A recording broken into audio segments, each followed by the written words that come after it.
and 15. No Jazz players put up those numbers in the postseason since John Stockton. Midway through the first half, down by 3 Mitchell. 5 for 10 from three-point range. He had 12 in the first quarter. Jazz up 1 after 1. Score second quarter now. Ja Morant making a name for himself in these playoffs already. Drive, missed the win by Rudy Gobert. It says, two days in pair of pop that you will not come against Rich. One of his 4 blocks in the game, he had 21 points and 13 boards as well. Grizzlies shot 2 for 7 around the rim versus Gobert in the first half. Jazz up 74-54 at the half, but early fourth quarter, some worry for the Jazz. Off the Gobert block, Mitchell in transition goes up. Basket good after a goaltending call, but Mitchell went down hard. Made his free throw. But then he left the game, headed to the tunnel, and there was concern in Salt Lake City. Back to Morant.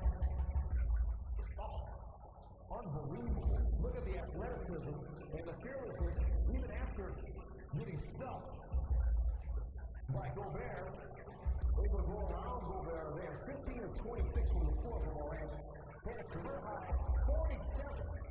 Most points by a player age 21 and younger in NBA history. Passes LeBron James. He also set the Grizzlies record for most points in the playoff game. He's got more points than any player in the first 2 playoff games other than George Mikan in history. Mitchell's back. Led Utah. I should say led 7 Utah players to double figures. He had 25 points in the 26 minutes. Jazz win 141-129. It's been a while since I found this, but there's nothing like playing a game where we can work out and we can work out and do all the strength and conditioning we want. But it's different vibe playing a game than a playoff game. So, there are definitely things I can clean up. I think we did a really good job and we kind of let them back in, but body feels good. We had a bunch, we were up 20, and we kind of got real back to I think that's the biggest thing for us is just keeping our foot on the gas, we kind of let up and made this game a little bit harder than it had to be. 1-1. It's whatever here in Florida, we're going to get up there and take it with. You look at the numbers, you can see the difference Mitchell made. The Jazz shot less than 30% in game 1, scored just 42 points in the paint. Entered Mitchell and made 22 of 27 uncontested looks on Wednesday. That's better than 80%. They also improved greatly in the paint and from beyond the arc. Very different team with Mitchell on the floor. Glad to have Vince Carter on our team, and Mitchell got started early, and you saw a shot that didn't count that you think helped them get established in Set the tone. It set the tone. When you've been out that long, what you want to do is kind of find your rhythm whenever you can and however you can, because the adrenaline of the game right here. It's a dead ball. It doesn't count, but the adrenaline of the game sometimes, that first shot tends to be a break. It can be long, or it can be short. But he saw that shot go in, and that was just the feeler. Once he got going, he got going. 25 points in 26 minutes. Him being that aggressive opened the game for everyone on the court, and they were able, it was a difference maker. Up 20, yes, their defense had some breakdowns. Ja Morant got cooking, but they were able to get it done looking in. When you score 141, though, you're going to be hard to beat if you're going to be running that game. Right, look, if you're the Grizz, you got Ja Morant playing lights out, and you're going home with a split against the number 1 seed. You are, but you get, like you said, 141 points. That is something to think about, and that will definitely be of concern. But going home is where they like to be, where they play well, and you have young guys who, I guess they don't realize that they're supposed to be nervous and not play well. They're playing great, but now they get a little more cooking. Yeah, I mean, we saw the Garden going crazy. Grindhouse is going to be, they can get it popping as well.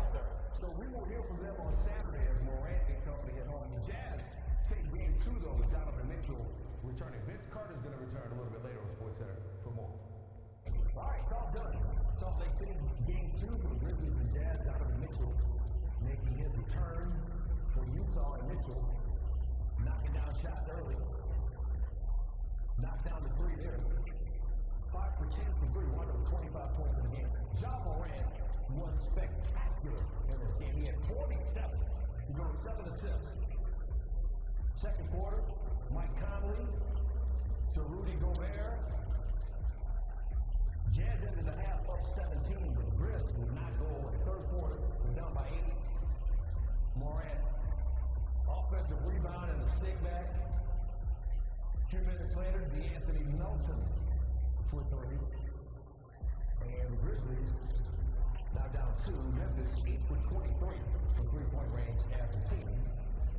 Jazz with a response to Royce O'Neal knocking down the three. You know, Utah shoots the three often and with precision. 19 of 39 for three for them. Mitchell heads back to the locker room, but then a few minutes later he comes back and they get the roar from the crowd. Under 3 minutes to go, the Jazz up 14 and looking to finish it.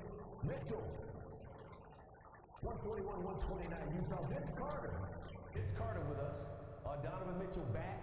What impact have you seen from him so far this game? Well, I'll say this. You miss 40 days and 16 to 17 games, and you come back. His presence alone is a jolt to life for the team, especially losing game one. Right? When one thing for Donovan Mitchell is that when you're out there, he's just excited to be back because he remembers the heartbreak from last season. Yeah. So that's why he was a little excited. You see right here, he takes that shot. We call that getting the stroke right. Get a quick shot up. It's a dead ball. Now he gets to see the ball go in, and that's why he was able to hit that first shot because he'd already got one up, even though it didn't count. And a lot of times you see guys block those shots. Absolutely. Or dead ball, and that's the reason they do it, right? Keep a guy from seeing it go in. It's always said, hey, you work on your game during the game or go in the back. But when you can get it in, you can get it in. We know KG used to block it and swat it, won't allow guys to do that. But you will see that around the league a lot. All right, we're going to check out the fourth quarter while we do the rest of the show. Vince will be back when we do the final highlight as well to break down. Sports Center headed to Philly where the Sixers took game one against the Wizards. Tobias Harris led the way for the Sixers in game one with 37 points. Ben Simmons, 6 points, 15 assists, 15 rebounds in that game. Much more effective from a scoring standpoint in this game. Then for the putback jam, Philly shot 56%. Washington just 40% and 2 for 22 from three. Meanwhile, more from Simmons. 22 points, 9 rebounds, and 8 assists. He scored 12 in the first quarter Wednesday, doubling up his total from game one. And then there's Joel Embiid breakdancing. After he scores and draws the foul, 71 first half points for Philly. Most in the first half of playoff games from 78. They're up 14 at the half. Embiid 3 for 4 from 3. Feeling the love from the home crowd. 8 of 12 for his 22 points to go with 7 boards. Early fourth quarter, keep an eye on Russell Westbrook. Gets tangled up with first time Korkmaz. Westbrook goes to the ground. On his way to another triple-double, he had 10 points, 11 assists, 6 rebounds. Stepped on Korkmaz's sneaker, appeared to roll an ankle. So Westbrook heads to the locker room. As he heads off the court, look up top there. Somebody decides to throw popcorn on him. And it hits Westbrook. Person who did it removed from the arena. The Sixers win it 120-95 to go up 2 games as security officials and others restrain Westbrook. But afterwards, that was the main topic of discussion. The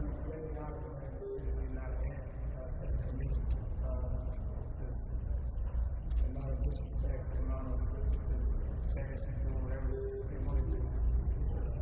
Out of pocket space for like any other setting.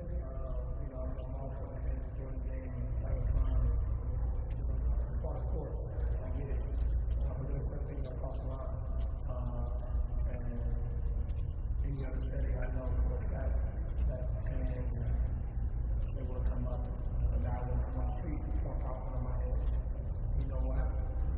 I will come on the street, I'll mess about my kids, family on the street because the response will be different. The protection of the player is very important.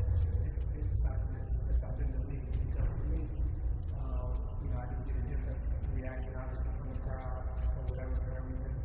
So I really think this is very, very personal. Like I said, I'm tired of the same thing. And just, to me, I don't really see nothing changing. We just get word. LeBron James watching and tweeting. He says, by the way, we, as the players, want to see who threw that popcorn on Russ while he was leaving the game tonight with an injury. There's cameras all over arena, so there's no excuse. Because if the shoe was on the other foot, the movie camera emoji with hashtag protect our players. Vince Carter back with us to talk about this situation. So good to have fans back in the arenas, but not fans like that. So as a player, when you see that, what do you think? Well, I think of a lot of things. You think of incidences that has happened in the past with Metta World Peace, Vernon Maxwell, and you pay to watch the game and to be a fan. Right. But when you do that, the NBA has an issue here because you don't want us, and I say us, I'm newly retired, but you don't want us to run in the stands. We'll get fined. But at the same time, we need to be protected. You know, a fan is allowed to do that. That is a natural reaction from Russell Westbrook or anybody. And I say to management or the NBA, if that was you in that situation, what would you do? Yeah. You know, and that's when I think that's how you make your rules. When you implement these rules, how would I handle this, and then implement your rules? I imagine the adrenaline's still pumping. You just finished the game, Win or loss. and you're walking off, and then you don't expect that. Yes. Right. So what should happen there? Lifetime ban from the arena? Season tickets revoked? I mean, First and foremost, season tickets revoked. I'm sure the Wizards will call for a lifetime ban. I mean, that's just uncalled for. Because if Russell Westbrook gets up in the stands and he goes after that guy, Russell Westbrook will be reprimanded. So I think it's just a shame to happen on the other side. Cameras everywhere, so he's been identified, and there will be repercussions.